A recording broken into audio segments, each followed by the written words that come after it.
Heavy metal My rock. global mind.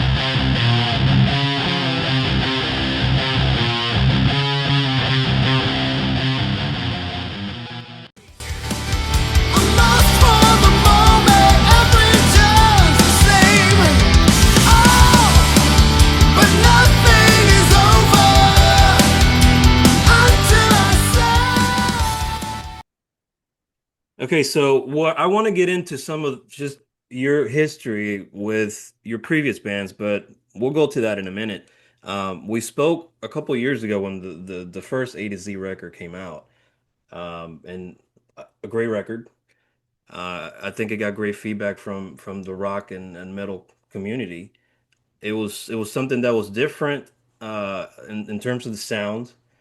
I thought it was interesting that Metal Blade decided to go with this release because it's not something you see every day from that label specifically. You know, they release a lot of more on the extreme metal stuff side, and it was really cool when they released this record from your band. So let's kind of go back to what we spoke about a couple years ago when that record came out, and here we are again. You told us last time that it wasn't going to be a project. This was a real band. So Yep. let's kind of pick it up from there. This was a couple years ago. Now we're coming on the sophomore release of ATZ², and I mean that's pretty cool. I mean you're making some great music with a killer lineup that we're going to talk about in a minute. Yeah, it was just one of those things where when I decided to do this in the beginning, I said it was going to be a band. I never said it was, members wouldn't change for whatever reason. Just like any other company, just like any other band, if you're not doing your job, well, guess what? So, I wasn't going to be held, captive in my career. I had a very, very distinct idea of what I wanted to do. It was beer commercial, car commercials, and Cobra Kai. And it still stands. It's all about the chorus. It's all about the hook. You can't tell me that you couldn't see Cobra Kai, Johnny half drunk, getting in his screwed up Trans Am, and nothing is over, comes on, and he shifts and he's going to do whatever. I mean, it's just about hit songs. It's just about appealing to the masses. Um, that was my goal from the beginning. It hasn't wavered at all. Just plugged in some some new pieces. It's kind of one of those things like a team. Hey, maybe we're not the fast break team anymore, but we're, all about defense or whatever. As long as the product and the quality is super, super high and moving up, that's all that I cared about, and I was going to carry on regardless. Right, exactly. Well, let's get into the lineup before we start talking about some of the music on the new record, which I've heard. Obviously, I got the promo a couple weeks ago, and it's great. I mean, I think this record is heavier than the debut record. Oh And no, it's definitely a heavier. We can get into that too. There's very specific reasons for that. yeah, I'm sure there is. I'm curious about the Nick Bannai and Simone Molaroni from. So I guess we'll explain for people that are not progressive metal people. Nick's other band, Redemption, which he's had for a long time, also had Ray on vocals for I think it was 4 or 5 albums. I don't remember, but great band. He's an excellent guitar player. And so is Simone. He's in another band, Italian band DGM, which is another big progressive metal band. Those guys are tremendous guitar players. So I want to know how that came together and you brought those guys on. Well, Nick and I have known each other for probably 25 years and like really good friends. Do we hang out every weekend? No, but if I need something or if he needs something, he's the guy to go to. Like I always said, he's the guy that I leave my kids, my keys, and my checkbook with. No problem. No questions asked. Basically, what happened when things kind of fell apart there, I started writing with a lot of different people. Nothing was happening. And Nick and I went to see Kansas. We both live in the LA area. And he says to me, "Hey, man, we've been talking about it for a long time to record and write music. Why don't we start writing some stuff?" I said, "Great." So he started sending me over some stuff, and we're going back and forth, and it's all good. It's going. We're writing and creating and crafting. And then I play with Chris and Pelletieri Mm. at the Heavy Metal Hall of Fame. Nick shows up. I mean, I know he was coming. It's not like he showed up, but I mean, he came and we're backstage and we're standing there and Dee Snider's over there and Lou Graham's over there. And Nick says to me, he goes, "Hey man, I was thinking about this." He goes, "You spent so much time and energy and money and your sweat and your blood to get to that record and that band to a certain point, which was amazing to get it to that point." He goes, "Why don't we just continue this as A through Z?" I know I said this before, but I seriously wanted to kiss him on the lips, but I didn't. It just gave me new life. It was like someone who was dead on the floor that just had new life. All of a sudden, we're back, we're up, we're running, we're doing our thing. And so it just goes from there. So we're crafting songs, myself and Nick, Philip's playing the bass, Jimmy's putting their parts on, we're just, it's like a big demo kind of thing. We're just writing and playing and turning in parts and, oh, that's cool. Hey, how about we do this? How about we do that? Then Nick suggests, he goes, hey, I played with Simone in Redemption, and he said he was like the greatest guitar player that he'd ever seen. And I knew Simone because Simone mixed the first record. Simone was definitely mixing the second record. We already talked about it. A total professional, a great guy to work with. I mean, super, super easy. I mean, doing a mix over the internet's not the easiest thing, unless you got people that are really on that same wavelength and just really, understand. And mixing with him is literally like feeling like I can stick my hand Hmm. through the computer and turn the fader, push up the fader myself. So I know he was a great guy. And Nick suggested, hey, how about I'll play the rhythms and Simone will play all the leads. And I looked at Nick and I said, you sure you want to do that? And he goes, yeah, absolutely. I mean, I knew from the first 7 notes when Simone turned something back in. And as much as his leads are phenomenal, they're overly melodic. They've got the shred factor at times. He's the kind of guitar player I kind of know where he's going before he goes there. Very reminiscent to me of Steve Lukather, Neil Schon, Gary Moore, where you just know by the melody, it's kind of like a singer, you know where it's going because it just makes so much sense. Now, everybody can't do that. That's not an easy thing. That's a talent and an art form. But then he got into doing all these small little orchestrated parts that were behind the scenes a little bit, like these little picking patterns and stuff like that. And it was just amazing. It just brought a whole new definition to the band. It just took it up a level of, and I'm not going to say that it went from demo to album from the first record, but it had so much more input, so much more creativity. The real difference was on this record, everybody bought in, everybody was pulling in the same direction, everybody knew they were free to do anything and everything that they wanted, and they took advantage of it. And we knew when we came down to the mix, we'll figure out what we're going to use and what we're not going to use. But it wasn't one of these things where, you know, on the previous record, it was kind of these things where I'd have certain ideas, and it was not that it was pulling teeth, but if I was lucky to get a 7 out of 10 on my idea, I would be happy with it. This time around, when I would come up with something, the guys would take it and make it a 15. They would say, "Hey, Mark, I know exactly what you're talking about, but hey, since I'm the guitar player, not in that way, but like I play guitar, I don't. So how about this? Let me, and it just took it to the whole nother level. And I think the major difference that a lot of people talk about, and you do see it in the video, it's the camaraderie, the love, the trust. Everybody says, "Oh man, it sounds like you guys have been playing together 15 years." So it's definitely, as much as the guys can all play, and that's great. There's a different vibe that goes on. There's a respect, there's a maturity, there's a communication factor, that just makes running this and moving this along so easy, as compared to, and anybody who's been in a band knows exactly what I'm talking about. So, no, it's a great situation. Yeah, it sounds like, I mean, you described it perfectly. I was going to ask you about the Nothing's Over, which, I mean, when it came out, the video and the songs gotten pretty great feedback.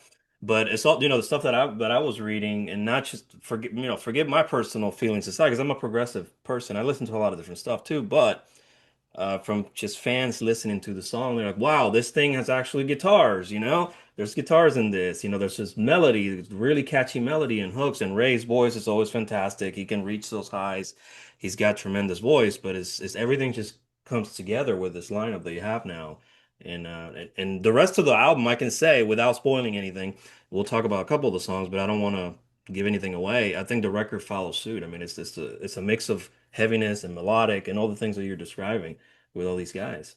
Well, the main thing right away was there's got to be the massive chorus in every song. And when Nick and I were putting things together, it was always about a pop kind of formulation. And I know I've said this before, but you look at songs like Wordless Prison and you look at Chaotic Symphony. Mm.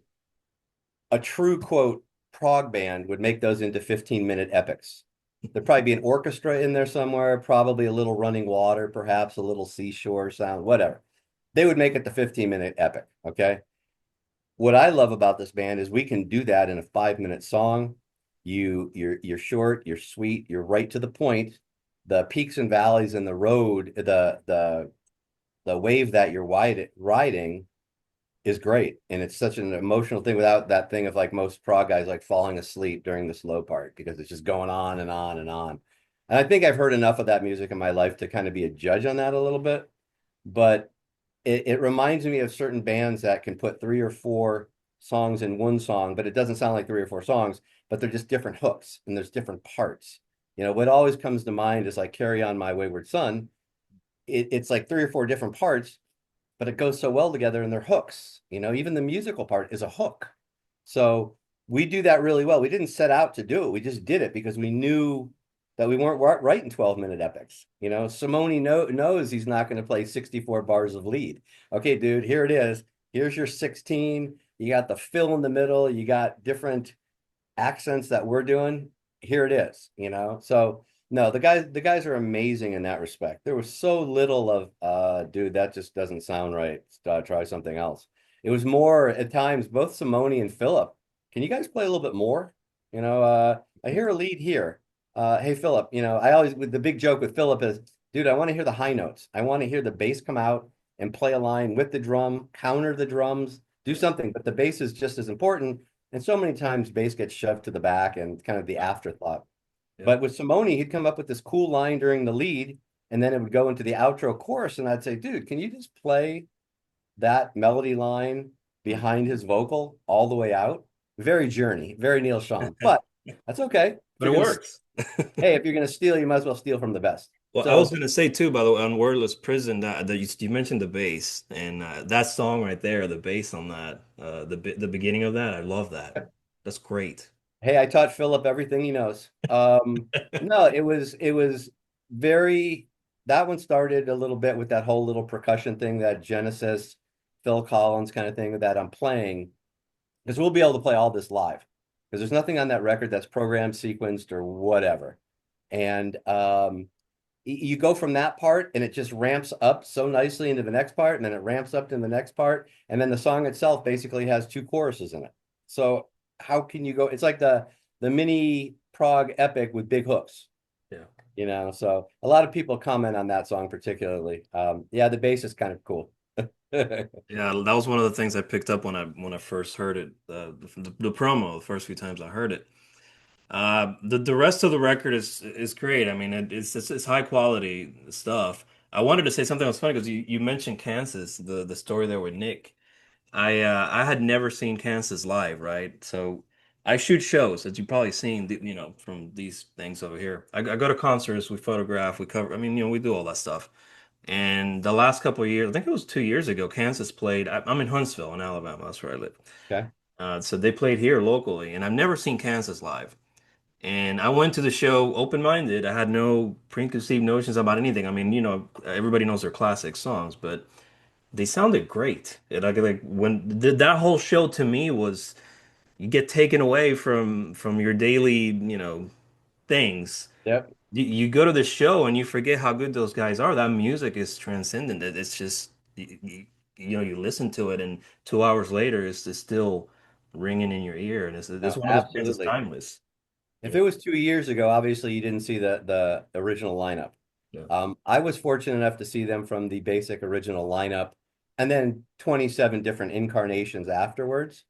Um, and Phil, the drummer, and I are great friends. It's a long story through the drumstick company, and he wrote me out of the blue saying, "Hey, Mr. Zonder, I'm really sick and tired of hearing about how you're the most underrated drummer." And he goes, "I'm the most underrated drummer." And I wrote him back and I said, "I'm sorry, but with the song repertoire that you have, you don't qualify in that category. Sorry, it doesn't work." And we've become good friends. He really helps me, managing the band because he's managed Kansas for a long time. The greatest line he ever said to me in his very mellow voice, he just says, Mark, some people just aren't manageable." And that, He's great in Kansas. That's probably my favorite band of all time, and I was fortunate enough to see him, and that is the greatest live band musically that you'll ever see. I mean, Steve Walsh in his prime was as good as Steve Perry and anybody else that you want to put on that level. The instrumentation was ridiculous. Again, it kind of reminds me. It doesn't remind me of A through Z, but it has that same philosophy. It's about the songs. You Yeah. have these great players, but no one goes to see Kansas to see Rich Williams. No one goes to see Kansas to see, like Robbie Steinhardt. You go to see Kansas to see Kansas. It's not like going to see Ingve, and there's nothing wrong with Ingve, and there's nothing wrong with his band, whoever it might be at this time. I'm not even sure, but you go to see Ingve. You go to see him. Right. Kansas is a band. It's the same thing. The same thing with A through Z. The big thing are the songs. It's the music. Yeah, you're treated when you get to go see, and you get to see guys that can really play. But we're not doing bass solos, and we're not doing drum solos, and we're not doing 22-minute blues jams that are going to break down into a halftime. We're not doing that. It's about the songs, and it's about the music. Yeah, I think you're spot on about that. I mean, I've always say that when I speak to other musicians, about the music, and I always try to compare different era, obviously, because the stuff that I grew up listening to, like Led Zeppelin and a lot of the '80s stuff later on, that music is different now and how it gets made. That's what I always bring up. The way music gets made now compared to how it used to be, it's completely different. And there's just a lot of, I want to say, shortcuts that are used for a lot of different things, and you don't get as much organic, that just, organic touch from just playing together. It's just that old school chemistry that they used to have in bands from the past. I think what's happened now because of, well, COVID started it a little bit, because no one could get together.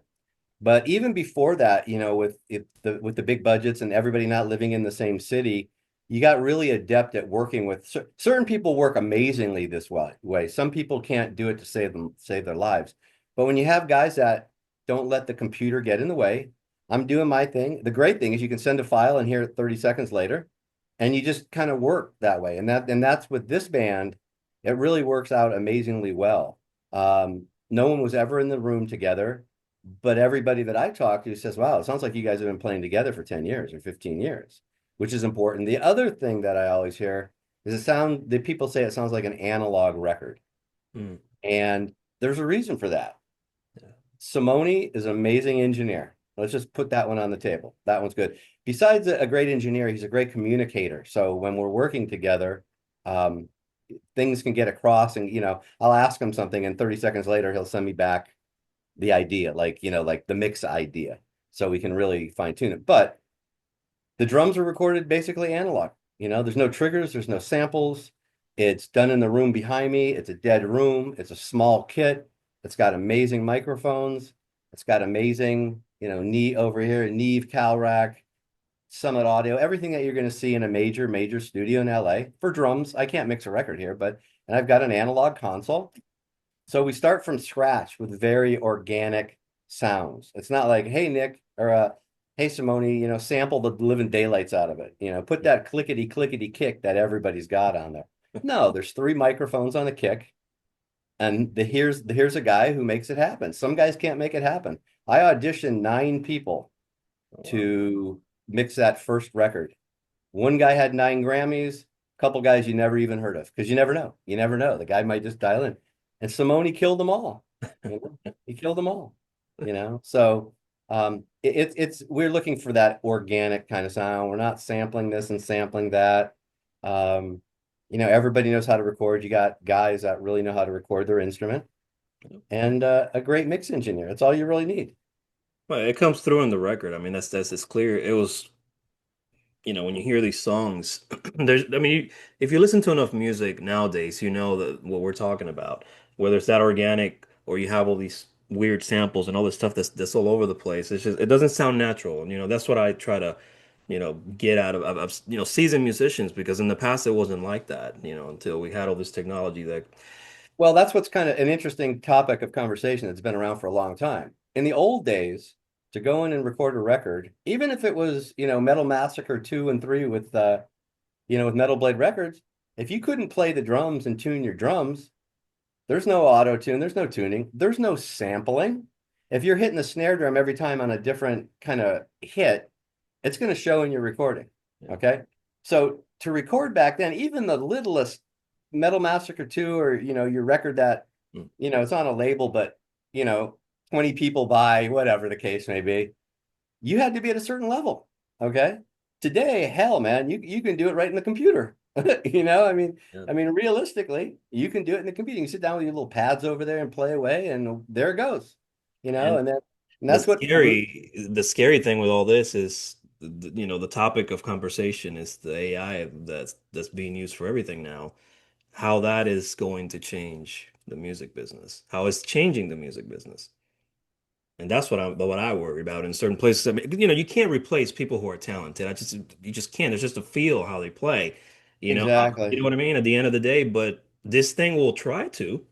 No, it will, and it might wipe out a little of the lower things, but when you have people, that are known, put it this way, if you're a music listener that's going to buy into that and really dig that, you were never a fan of the organic acoustic stuff anyways. Yeah. Because if you're looking to that, you can't disseminate between the two, and I don't care how good it gets, there's going to be a human feel behind it. Yes, you're going to program it and blah, blah, blah. And I know it. Yes, yes, yes. But there's just something about it. There's going to be, yeah, you can program in the breath of air that Ray takes before the second verse or whatever.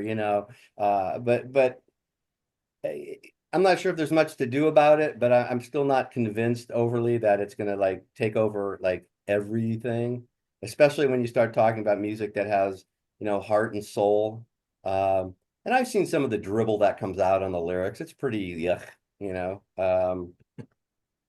But then again, I mean, a drummer worth of salt can hear a sample a mile away.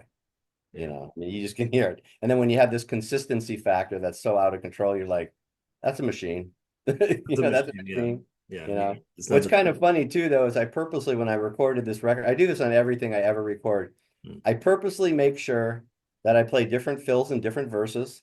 I make sure I play different fills and choruses because I don't want anybody to go, hey man, Zonder just cut and pasted that, because it's the exact same. I purposely plus it's great because I love to play them anyways, but I creatively, like I always try to sometimes I play stuff and I go, okay, they can't accuse me of cheating on that one.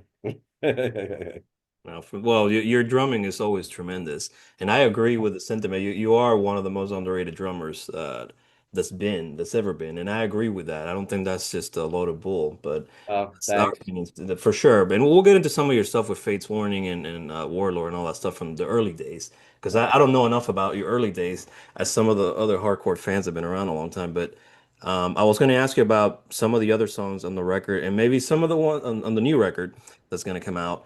Um, some of the other ones that I like, The Remedy, I thought that was a really cool song. Yep. This Chaotic Symphony is another great song. Did you have any favorite songs from this specific album, and if so, why? I don't have favorites. My whole career, every band I've ever played in, I always use we're writing songs for the record. We're not writing 20 of them and then trying to pick the 10 best. That's to me, that's a waste of time. And if you're doing that, you're not that good of a writer. Okay. Um, I like to get into an idea, expand on it, and then turn it into a song. And for some reason, it's interesting though, on this record, there wasn't anything that we started that we didn't finish. Yes, there were some major changes. I mean, Nothing Is Over started in a major key. And I asked Nick, hey, can you throw that to a minor key? Because I'm more of a minor key kind of guy. But there was never that thing of like, you just know. I think if you've done this long enough, or maybe if you have a certain quote musical IQ, you know what sucks and you know what doesn't. Yeah. It's like, if Nick sent me a riff and it goes, bow, now, now, now, dun, dun, dun, I say, okay, Nick, we can't do that. I don't care how you want to dress that up. That's just not going to happen. So I Yeah. think, but as far as favorites, I wouldn't say there's a favorite because to be honest with you, I've listened to this at least 100 times.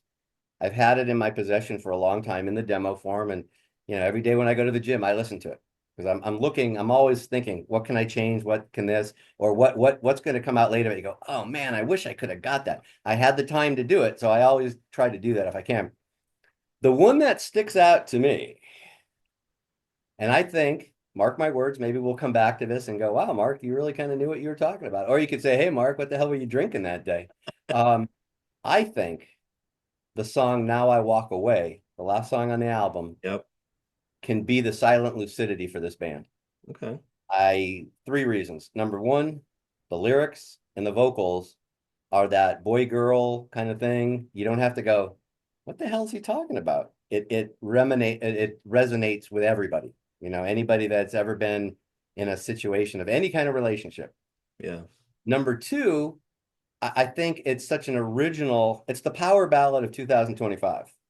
Nick always jokes, he goes, man, if we were in the 80s, we'd be in private jets right now, because that power ballad that just knocks the door down. Because Yeah. let's face it, hard rock bands that come out, they don't come out and put ballads out as their singles. You got to come out with the energy, you got to come out with that kind of thing. But also just the way the whole thing sounds, it's got that kind of Genesis, Peter Gabriel, whatever you want to call it, kind of intro thing going on. Ray sounds amazing. It hits that wacky, distorted, trippy sample that I made, and then it goes into this halftime, very airy, a lot of air, which a lot of prog bands don't use air. So there's a lot of air. It's kind of this black, it's not Black Sabbath, but it has that kind of grinding along, and then it comes back out and then it settles back down. The lead is fantastic, Yeah. and the emotion that Ray sings with, I don't know. I think that could be the one that if it got the big push behind it, Yeah. this was MTV days in the 80s or 90s or whatever. Hmm. Uh, I really think that song in particular. I'm overly proud, and all the rest of them, blow my mind as well when I listen back to them, and just the creativity that went on and the interaction in the band. But that's the one song I just kind of keep coming back to, going, man, if that got the big old push, if that got the big thing, or the classic, the Cleveland DJ at 2 o'clock in the morning plays that song, and then it just catches. But I do think that's the one that really has the mass appeal, that could really do some damage for this band. Gotcha. That's a good one.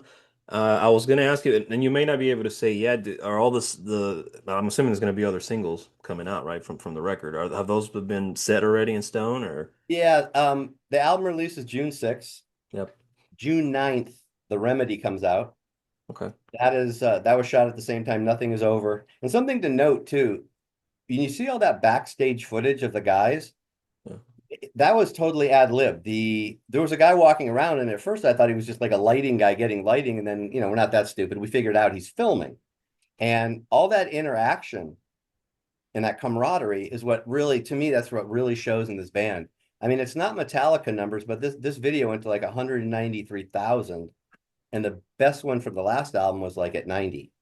So there's something that about that song, that video. Yeah. I mean, it'd be great to do like big time videos for all the songs, but The Remedy is right in that same genre per se as far as the video goes. It's a killer. It's really good, and that song in particular.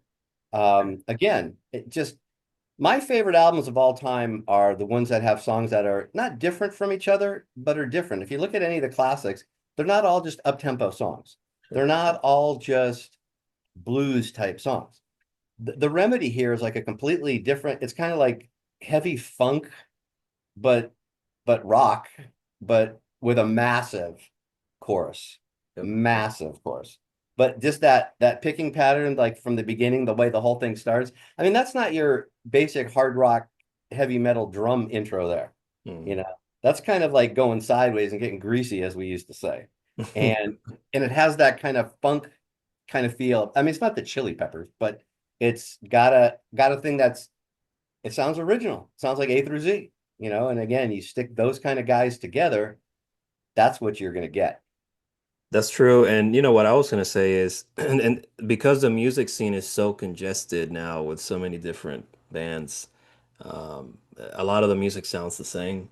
It just You think? a lot of it do, and we listen Yeah, to a lot of it because we get so many promos that we listen to, and some of the stuff gets reviewed, other it just doesn't. It's just not good enough to get reviewed or published. But when that song came out, I also wanted to say because you mentioned Chris and Pelletieri, which I interviewed not that long ago, another guy who's extremely underrated as a guitar player. When his last record came out, I don't remember the single that they put out, the video, but it kind of blew up on social media. He didn't expect any of that. It was because the song was different, and he's shredding away and he's doing all the stuff that nobody does stuff like that anymore. Like you're saying, nobody will put a ballad out there as a yeah, single. It's the stuff that harkens back to the good days. And then people are like, "Whoa, what is this guy doing? I haven't heard this. This is not your typical commercial, washed down, watered down rock, right?" yeah. And that's why I think it's getting good feedback. You know, your song and your band is because like you know what you aim for is you're getting that early reception, which is good. You know, that's what you want. And you also the other thing that I always say is for people that have been around a minute, different eras, newer generation that are used to this other kind of music to discover, oh hey, this sound is not your typical music nowadays. It sounds like what Oh, my dad used to listen to in the 80s. yep. So No, absolutely, absolutely. No, that's why, I always say, and this has no reflection on you, but the greatest interview I could ever do is if you got on the air, got on the Zoom with me here and said, "Hey, I have no clue of who you are, but I love your band. We need because you know who I am, you know who Ray is, you know who the guys are. We appreciate it. Believe me, I'm not trying to like negate it, but it's about, it's this big. Okay. of course.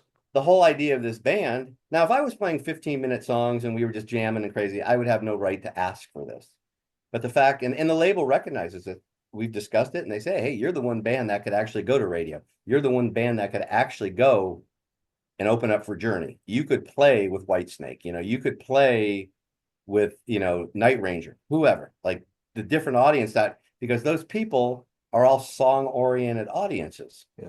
Yeah. And there's no reason that we shouldn't be able to play with that or have that audience buy our record per se. And let's face it, those are the people that buy the record. They ain't streaming it, they're buying it. They'll So buy the that's all. record and they'll buy merchandise when they go to the shows, which Oh, is, absolutely. Absolutely. And they'll buy like three versions of the record in this color, that color, and the other color. But, yeah, God bless our fans and God bless what we've built on. But the whole idea with this was to get up and out of that. Take that along with, you guys are the original guys. You're the ones who got us there. But wouldn't you rather see a band like open up in a bigger place in some dingy ass club? of course. I mean, well, I was going to piggyback off what I was going to say is, you know, I is there plans to play a few live shows for you guys? Absolutely. Here's the thing, just so we're all really clear. That was the intent off the first one. Um, it- some of the guys couldn't make that commitment. Let's just leave it there. I'll be polite. Leave it there. Everybody knows that's what it is. Everybody knows that a band like this, with music like this, with guys who play like this, 70% of this whole sales pitch is going to be a band playing live. Right. And I have to tell, the fans, when we did those videos, I was the only guy really playing. Everybody else, they weren't plugged in, but they were playing, but they weren't really playing. I was the guy playing. My drums were stuffed with towels to make it a little softer, so not softer, but so it wouldn't be so nasty in this big warehouse. And I had to shoot every take because I'm in the background. Okay. I think it was like 15 takes or whatever it was. And I was jamming like it was like the Oakland Coliseum. And I got to tell you, man, I felt it. I looked out, I saw Philip, I saw Ray doing this thing. I see Ray, Jimmy and Nick and Simone, and I'm going, oh my God, this is going to be something on a stage, plugged in and slamming.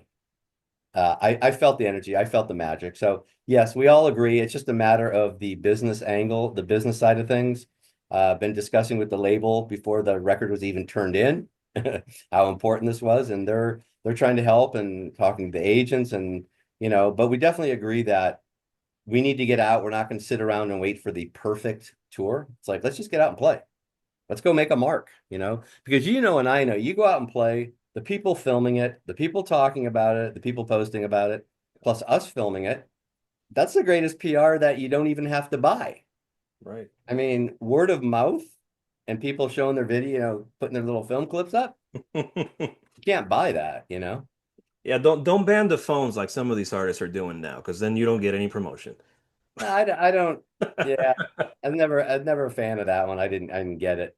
What are they gonna do? Strip search you in the beginning or what? I mean, Yeah, you know, things are getting now a little crazy with the phones and yeah. But anyways, yeah, no, you're right. I mean, you want this new generation of fans to discover the band organically by going out to a show or a small club or whatever it doesn't matter. absolutely. And You know? I read this one comment when the guy goes, "It's really cool seeing a bunch of old dudes throw down."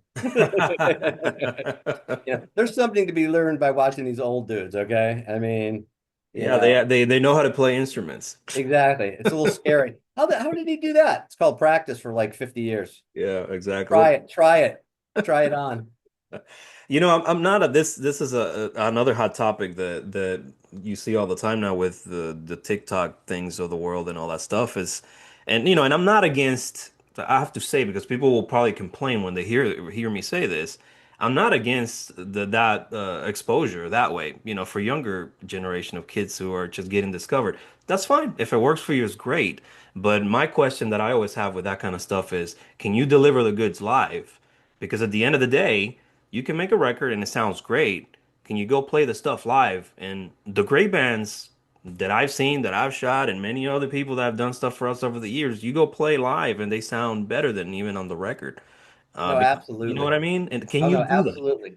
That's The part that you forgot to add on that was, can you play live, comma, without backing tracks? correct. Yes. That's the kicker. Yeah. Um, no, absolutely. My friend used to have a great expression, and I'm not going to swear, but you can figure it out. He'd call those things that you're talking about as like basement dwelling MF, like non-playing. Yep. It was, yeah, I can sit here on my computer and I can craft whatever you want to craft, and I can pitch bend this and whatever, and I can correct and everything like that. But no, that to me, it's a complete half and half. I love the studio as much as I love live, not one more than the other. I always thought that was what it was. It wasn't supposed to be one or the other. I never wanted to be a studio musician, always wanted to be a rock star, and it's the two things that go together, and I get an immense pleasure out of playing live. um, always have. And especially it's funny how the older I get, I don't want to say the more calm I get, but there's a different mental mindset as compared to when you're younger, and the excitement that comes with it, and the, I'm not going to say panic, but everybody, the nervousness kind of thing. So yeah, it's time to really enjoy it. But no, Yeah. that we all agree. We got to get up and out. Yeah, like you were saying, the first iteration of the band, I mean, you didn't get a chance to do that, or couldn't commit to doing that, and with it, Well, but there's yeah. also the theory that I'm a big, big fan of. Sorry to cut you off Oh, there. you're good. But it's kind of certain things are meant to be and certain things aren't meant to be. Who's to say that the first band would have went out and it would have fell flat on its face? The guitar player would be playing up here with the guitar and like kind of nervous, and the keyboard player would be cowering in the corner and he wouldn't know what to play and he'd be freaking out because of the thing, just from experience. And then the whole thing goes in the toilet. Not sure a second record would have been warranted at that point in the game. Put it this way, True. more tour dates weren't going to be warranted. So maybe there's something to be said. I mean, I just took it for granted just because of my age and where I come from and the guys that I came up with, that you're supposed to be able to do both. You know what I mean? It's like it's a no-brainer. This time around, I just surrounded myself with, the guys that I love, guys that I trust, and that's a big thing. Guys that believe in the system and that trust in me, and we're off and running. I mean, it's great. Everybody's got other stuff, yes, absolutely, but when the bell rings, everybody knows. Well, I hope it happens. I mean, I want you guys to play live, even if it's, a few select shows just to kind of, like warm up shows just to get the word out there more about the Oh band. no, absolutely. The only problem, or one of the main problems, is we don't all live together. Yeah. You got two guys in Europe, even though Ray does have dual, or he Ray's an American citizen, so that's not a big deal. Um, but it's just a kind of a thing. You're definitely going to have to rehearse this band. This isn't going to be like show up and let's play. Everybody will be overly prepared, I guarantee it. But you will need to play a day or two or three. I mean, some bands like to do five, whatever. I mean, I figure you spend enough time over there just like going over the songs. I mean, I'm actually technically already relearning them all because I want to kind of be ready. I don't want to be caught short if that happens. Yeah. I like to have the time, but that's the problem why we can't. Hey, man, what are you guys doing Friday night? Let's go down here and play. It's just not Right. going to Can't do work. that. Yeah. Right. Yeah, I mean, Right. the old days maybe when we all lived in the same town, when bands lived in the same town, but so yeah, it can all be worked out. I mean, Metal Blade was great. They brought us all out to LA to do the videos, do the photo shoots, do the press, do the thing. That did amazing. That did more for the camaraderie and really solidifying everybody going, wow, this isn't just Mark trying to order us around and boss us around. This is like happening. This is like the label bought in. It's like everybody's, it's like it's going. So that was a great thing that the label did. As much as we got great videos out of it, and great dinners. Thank you very much, Tracy, and Brian. But we really got the band feel. And I think you saw it on that video, Nothing Is Over. We haven't even talked about Jimmy Waldo, who plays the keyboards. He's another terrific. Who? The lineup has Jimmy Waldo on keyboards. What?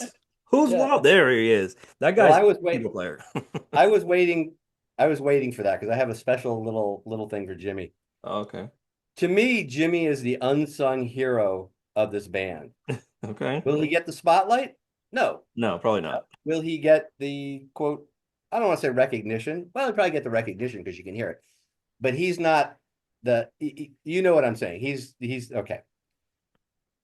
But one of the major differences that people don't realize from the first record to the second record, why it's quote heavier, is Jimmy. It's the Hammond organ. It's the John Lord, Ritchie Blackmore, or whatever combo that creates that certain sound that just isn't a distorted guitar, and it's just not a Hammond. It's the cross between the two. And Jimmy's the total professional. I first met and worked with him on the Graham Bonnet record and plays with Warlord. And, we're good friends and we talk all the time and stuff like that. But to me, he is the unsung hero in the respect of you pull that out of the mix and it's a different ball game. But it's not like a lead where it's like in your face. Right. But the little things that he's doing that complement the other things, and especially that Hammond and the Marshall, the way he plays it, that's where that heaviness comes from without just being a distorted guitar. It's more of a little bit, I don't want to say melodic, but the keyboards have a little obviously different sound than a distorted guitar. And no, Jimmy's great. Jimmy's the total ultimate professional, period. End of conversation. Great guy. Kind of a funny story. When we first started this, we didn't have Simone playing guitars yet. So Jimmy and I talked about it. It's like, Jimmy, just play anything you can think of. We'll worry about it at the end, like what's going to work. But I want to hear all the creative ideas. And he was totally game for it. And he had all kinds of stuff. But what happened was, and if I would have known that Simone was going to play that kind of role with guitar, I would have brought Jimmy in more at the end. Because a lot of his stuff kind of, as they say, wound up on the cutting room floor.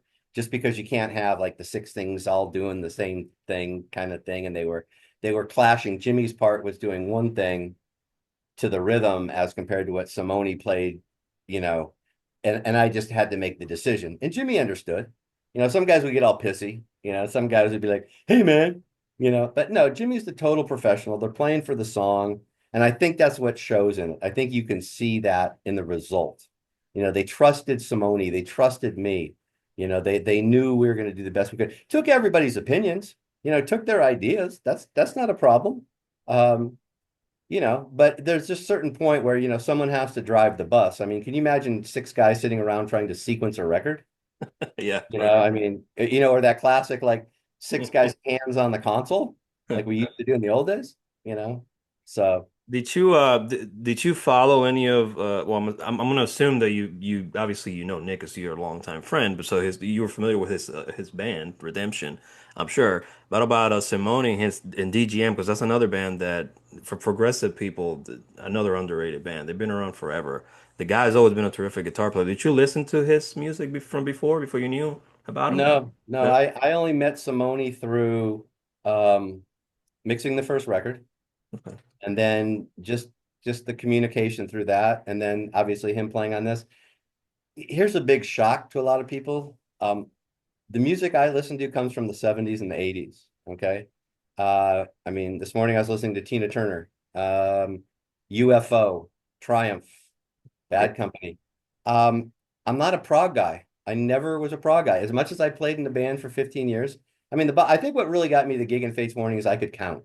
I could count 1, 2, 3, 4, 5, 6, 1, 2, 3, 4, 5, 6, 7, 1, 2, 3, 4, 5, 1, 2. I mean, yeah, when I was a kid, I was raised basically on Motown, Tijuana Brass, the West Side Story soundtrack, Third Dimension, or no, Fifth Dimension, Aquarius, with hair. I wasn't a prog guy. And it was funny because we all thought we were like cool listening to Emerson, Lake and Palmer when we were kids. I didn't have a clue of what Carl Palmer was playing. I couldn't tell you 2 notes in a row that he played. It was so up here. I was just never a prog guy. I never got into it. I always liked stuff that was just four on the floor that you can rock to. It's about that you could really feel. That's why, bands like UFO, Thin Lizzy, they go on and on, the Scorpions, those are the ones that like kind of touch my heart. Obviously, Rainbow and Deep Purple, but Yeah. Robin Trower. Even when it gets to Peter Frampton, just great songs. Great songs. Is it heavy? No. Great songs, amazing guitar playing.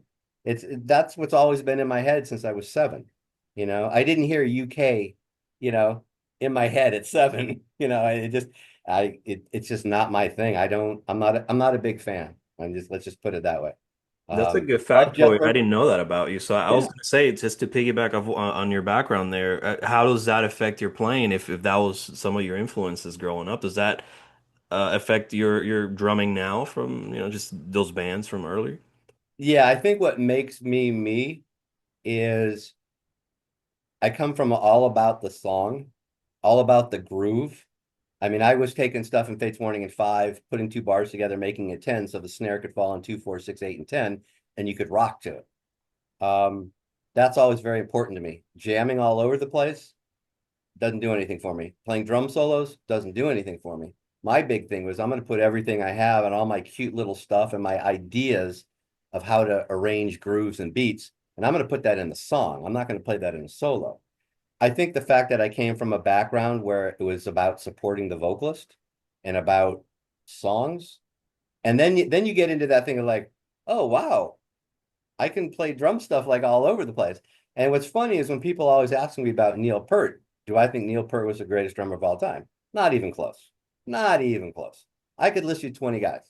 But what he did, more importantly, and kind of what Buddy Rich did too, was he made it cool and okay for drummers to play all over the place, but obviously musically and then with the band format. But he was one of the first guys that we all went, wait a minute. I mean, you can do that in a band and get away with it? You can do that?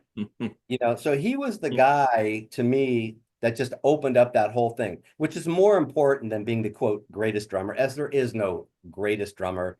There's guys that are technically overly proficient. Certain guys have groove and soul, whatever the case may be. But what he did was really open that door. And I'll never forget junior high school, I forgot what one, cutting at lunch, coming at home, and listening to All the World's a Stage and going, whoa, where'd that come from? Like that kind of thing, where he opened it up that you could do that in a band and not have the bass player turn around and look at you. You could do that kind of thing.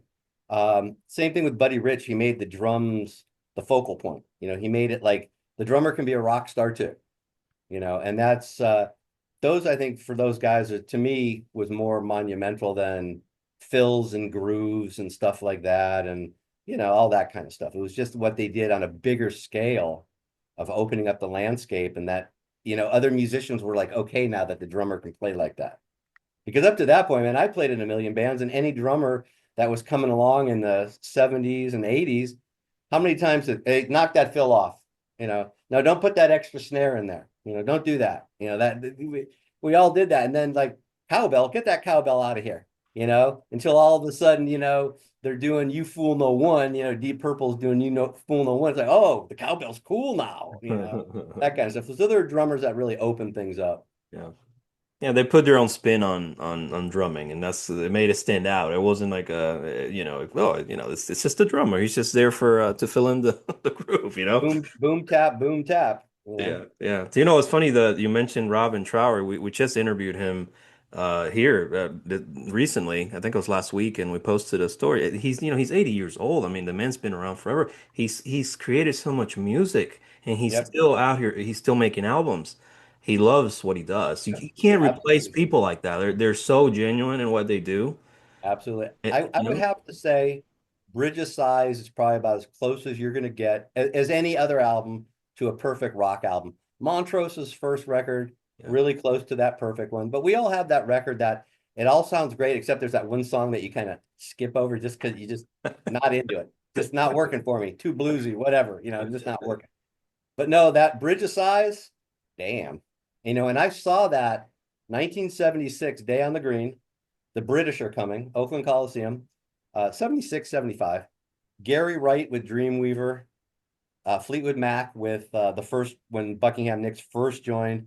Then there's some guy named Peter something. Oh, yeah, Peter Frampton, when he was doing Frampton Comes Alive. Dave Mason, who's an all-time favorite of mine. And then Robin Trower closed the show. It was called The British Are Coming. Wow. And yeah, Hmm. you don't make them like that anymore. Yeah, You know, that's it's amazing to me. That's where I always go. A lot of the stuff is, these guys, and I always say this, I say it every time. If you're a new, new generation of kids listening, just trying to discover these bands that've been around since, the 60s, 70s, whatever. And they're wrapping up their careers now. Like, you can name anybody out there. I mean, whatever, it doesn't matter who it is. I don't want to cherry pick anybody, but um, take them out to the shows. Take your kids out to the shows and show them how they play. yeah. Oh Because no, you can't make absolutely. that stuff up. They've been playing like that their whole lives. It's just, feel the way they write music or the amount of emotion they put in the music. You can't replace that with artificial technology. You just can't. And You and know we're what? up against that. I think another thing, and probably 99.999% of any musician that's made a dollar in this business can tell you about the days of struggle, can tell you about the days of sacrifice, can tell you about, working two jobs and then coming home and rehearsing with three different bands, and eating top ramen. And, those were great days. You had no responsibilities. You're not married. You don't have kids. So you're only responsible for yourself. And if you're going to starve, well, you're just going to starve yourself. You're not like worried about your son starving. And there's a certain, I don't want to say paying your dues, but I'd almost say paying your dues of how to do things and that it gets you to a certain point. Maybe that you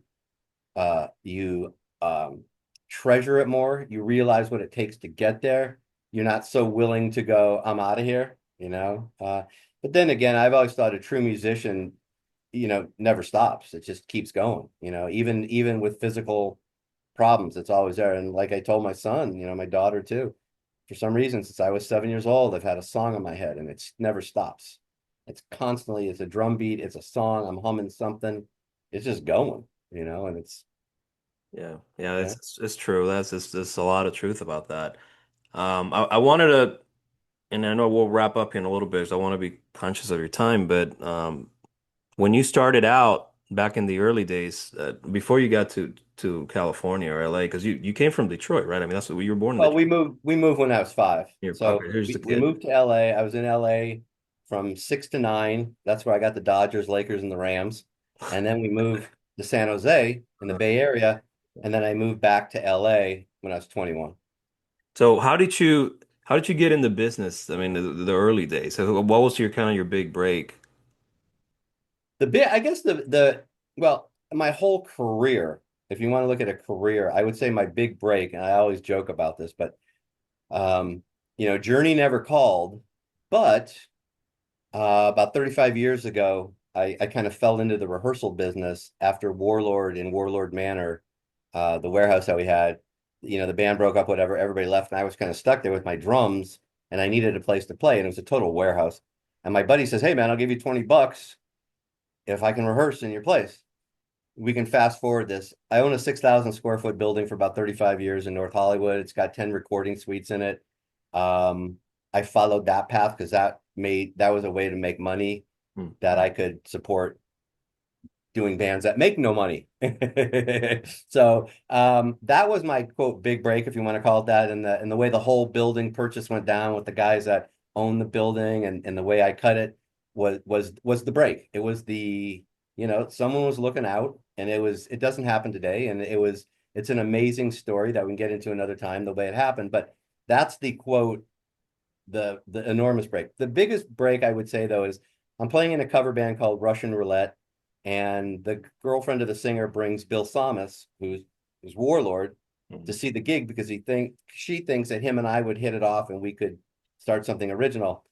And the rest is history from there. And then obviously Warlord does whatever we do, that rolls around, that falls apart for lack of a singer and lack of not label interest, but stuff happening.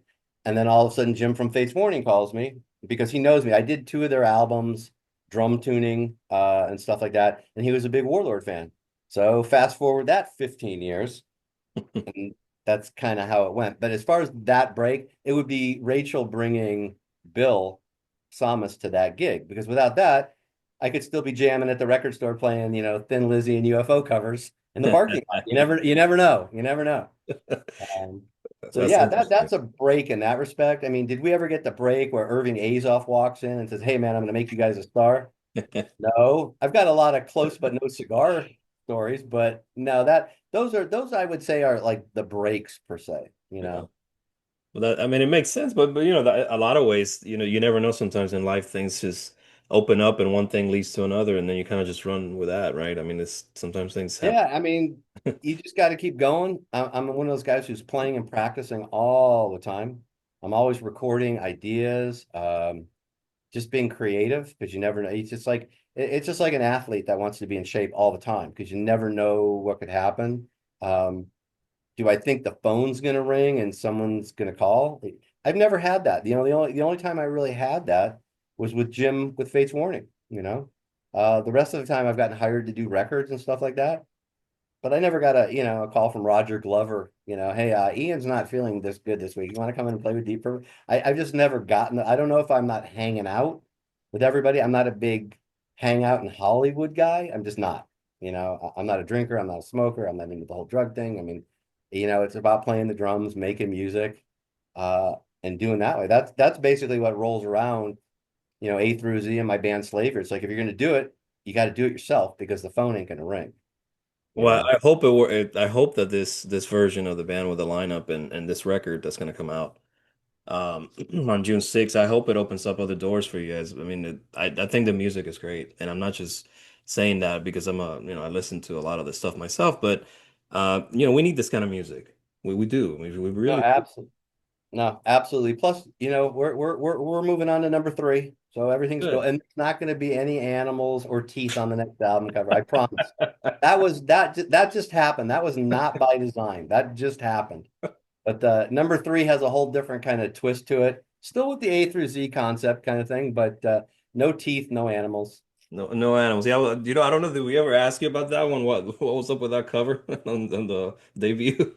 The very first one is I talked to Hugh Syme. I love Hugh. I've loved all the work that he's always done.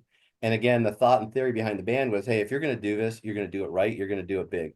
You're not going to say, hey, go to my website and check out my daughter's album cover that she did for us in fifth grade. Okay, we're not doing that. I know Paul McCartney can do that, but he's Paul McCartney, so he can do whatever he Right, wants. right. Um, I was going big. It was like 1980, 1990. And the very first album, that was a Hugh design. I just said, hey, man, this is the name of the band. Knock yourself out. He wanted lyrics and melody lines and stuff like that. But at the time, we didn't have any. Ray was still working on stuff. So I didn't want to give him any of that. Plus, I'm not a big fan of the album cover tying into like one song or that kind of thing. Hugh came up with that and all the artwork. And I thought it was freaking brilliant. The second time around, myself and my friend Mark Cubbage, who was helping me, we were throwing around the A through Z names, and Mark came up with the whole idea with the alligator and the zipper, and we worked on that. Just gave Hugh that idea. He ran with it and did his typical Hugh Syme, the zebras in the background, the ants in the forefront. And then kind of a funny story because when he first kind of turned it in, it's like, Hugh, I hate to break it to you, but the zipper's not going to work that way. You've got it functionally not working the way it's placed in the mouth. I go, you got to turn it, have it was kind of funny, but we got it. And I think it's an excellent album cover. I think it fits the music to the T. I think, you flop those albums back and forth and it doesn't make any sense. This album, the first album, a little lighter, a little bit more airier with the keyboard roll, not so heavy, dominant guitar. This one is definitely, like I say, bring on the bite. I'm staring at the cover, the high resolution cover of the of the album, and I didn't even see the ant on top of the. Yep. That's the You first. see the You mentioned that. you see the zebra in the background? Yes, I do. Yeah. He's in the back. The ant's on the front there. There's a few other little things that Hugh likes to Okay. hide in there. It's like I'll give one away. If you did, they send you just the cover or the rest of the art? They just sent me just the cover. Okay. On There's the a few rest of the pictures art, too, but actually, go on Facebook right now. They show little bits and pieces because they're having the unboxing of. You'll okay. see some of the other artwork. And when you get it, you'll notice that he's got the A through Z theme working in different pieces of art. It's very cool. That's really neat. I've never. I'm glad you explained that because I know fans that are into that kind of stuff and just kind of connecting the dots. They would probably find that interesting. That's cool. I didn't know that. Oh no, absolutely. Again, it's just I always thought that the album, because obviously back in my day it was albums, period. Yeah. And the albums were supposed to be not half, but part of the band. It's the representation of the creativeness. Now I know a lot of bands don't have anything to do with it, and they just go to an outside art director and they say, "Hey, what do you guys think?" Um, at this point in the game, though, when you have ideas and you want to connect them, because I wanted people to turn around 5 years ago and see 5 records and know who exactly it is by just looking at that cover. Also, I thought it was very important to have album covers that are lumped in with other people's albums cover, that they jump out. Mm. And I think we've accomplished that twice so far. And that's cool too, because I mean, a lot of these previous out cover artworks from the 80s and even, later, they have unique covers that stand out, and people remember Absolutely. that, right? The years later. Yep. You Oh, I remember associate it that. with Yeah. you associate it with the music. Yeah. So that's pretty cool. That's good. That's great. That's great. It's and not only is it great marketing, but people remember it, right? That's Absolutely. Well, listen, I wanted to thank you. We probably haven't covered nearly as much stuff as I probably want, but it's there's so much. You've been around a long time, and your work with Fates Warning has always been outstanding. And Oh, I know thank you. that a lot of longtime fans know you from that era of the band, but I want fans to understand that this is your band. This is this new lineup that you have going. There's a future with this band, and this is you want to take this places. This is not just a project. I want to reiterate that because these nowadays when you see a lot of these super groups, the so-called super groups, the label puts them together and then you never. That's the point. The label puts them together. I still think in the music business, this day and age, the ugliest word is project. It really is. I don't like it. I don't like it. And it never was to be a project. To be honest with you, it's easier for me to make money recording other people's albums and not even have to deal with the headaches of doing a quote project and doing the whole thing and going through the process. No, I want a band. I have they'll be 19 in July. I have twins, 19-year-old boy and girl.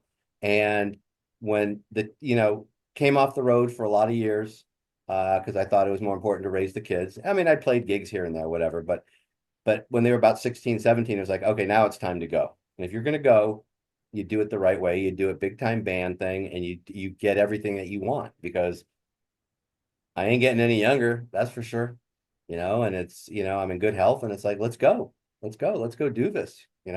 Absolutely. Yeah, you're right about that. I mean, I have two kids myself. They're not 19 yet. They're getting there. They're not up to that age yet, but when I started the magazine in 2008, I think we've been around a long time now. If we think about it, I didn't have any kids then. I was just in college, just a fan of rock music. Yep. And I never thought that, we'd be around 16, 17 years later still doing this. But you know why it works? It's because we have people that are actual fans of the music and they're passionate about it. Absolutely. That's why it Without the works. fans, we're just in the basement. Yeah, that's right. And we keep doing it. We go out to the shows, we cover it, we interview, and it's fun. I mean, it's fun to do it. I mean, that's why I want everybody to check the band out. And you have a good push from the label, which is great. But it's your idea. It's nothing better than your idea that comes to fruition, and you have a killer lineup. And that's why I'm hoping that people will go check you out. And if you hopefully get a chance to play live, because I think it's gonna be. We're gonna get out and play live one way or another, even if it's me and a laptop. We're going out. Going I out. live stream it. Yeah, absolutely. Well, the record comes out on June the 6th on Metal Blade Records, the second album from A to Z. A to Z2 or Square, for one. A to Z A Square. through Z, yeah. A2 Z squared. You got it. A to Z Square comes out on June the 6th on Metal Blade Records. Mark, thank you so much. Oh, Uh, my pleasure. yes, sir. And we'll have to catch up again, whether it's the next release or hopefully on the road, maybe, right? Absolutely. Anything you need, just let me know. You know how to get in touch with me. Absolutely. I appreciate your help. No problem. Take care, brother. Have a good Memorial Day. You too. You as well, man. We'll talk soon. Hey, bye-bye. Bye bye. Heavy metal rock. Global Mind.